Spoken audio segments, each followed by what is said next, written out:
only a parent, and you're going to be reunited with everyone you love after you die. Really believing that has consequences, and it takes the sting out of death. I mean, it has to. If you think that you just have to wait a few years until you die, and then you're going to see your kid again and everyone else who you otherwise would be terribly aggrieved to lose in this life.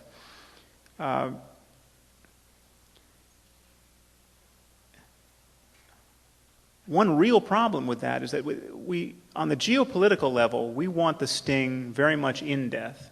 I mean, we are now confronting people who have taken the sting out of death, and we have destructive technology proliferating. We have to anticipate a time where we may have the psychological equivalent of the 19 hijackers as a regime with long-range nuclear weapons. And that is, in that situation, you don't want the sting out of death. You want deterrence. You want people who are afraid to die, or otherwise are not eager to die. And so, anyway, this could be a long conversation about what positive virtues perhaps come out of religious thinking and what the alternatives are. Clearly, we want rational alternatives. This is a question from Dorian. You can identify yourself if you want to. Maybe it's a San Francisco question. The New Age scene, especially the psychedelic angle, consisted of people very interested in technology and science and spirituality. What do you think about this fusion of spirituality and science and tech? Well, one way into this is that at the level of the brain, we're talking about the fact that our nervous system is perturbable. It's perturbable based on how we consciously use our attention. It's perturbable based on ingesting various compounds that either act like neurotransmitters or modulate our own neurotransmitters and neuromodulators. I mean, this is as an organism, we can intervene in our experience, and certain interventions are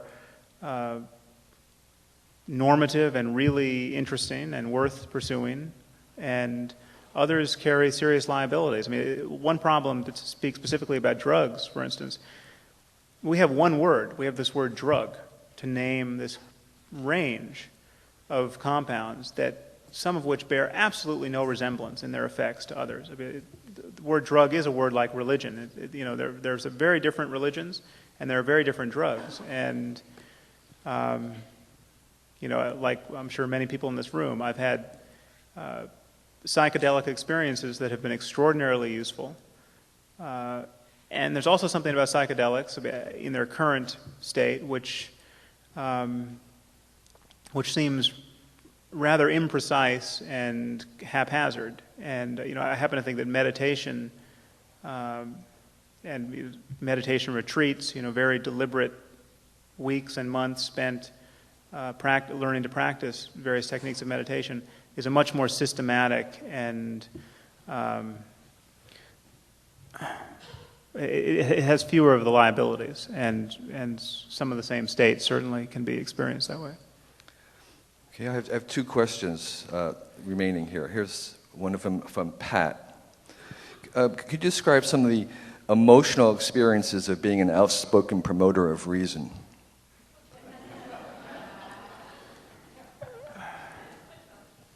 Well, it's a new, my career as a heretic essentially just started, so it's, I guess in large part it's been amazingly gratifying. I mean, the reception, despite how impolitic my message is, the reception has largely been totally positive and supportive. I mean, I do get the occasional scary email and many people who are praying for me.